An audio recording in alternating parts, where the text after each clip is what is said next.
सुरुवातीला एक महत्त्वाची बातमी त्र्यंबकेश्वरमधून। त्र्यंबकेश्वरमध्ये एका 10 वर्षीय बालकाला एका गाडीनं उडवलंय।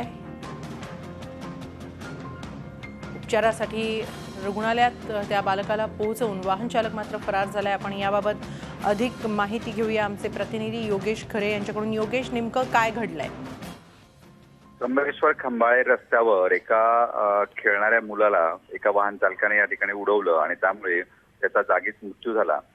खरं म्हणजे तो त्या ठिकाणी अत्यवस्थ होता। त्यावेळेस त्या वाहन चालकाने तातडीने त्याच्या आईवडिलांना आणि मुलांना ग्रामीण रुग्णालयात नेलं आणि त्या ग्रामीण रुग्णालयात त्यांना उतरवलं आणि त्याच्यानंतर त्यांना मी गाडी लावून आलो असं सांगितलं।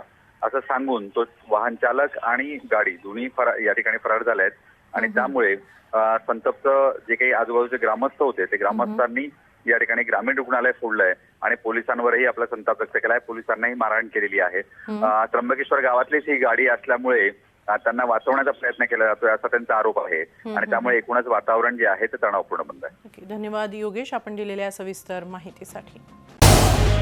झी 24 तास रहा एक पाऊल पुढे।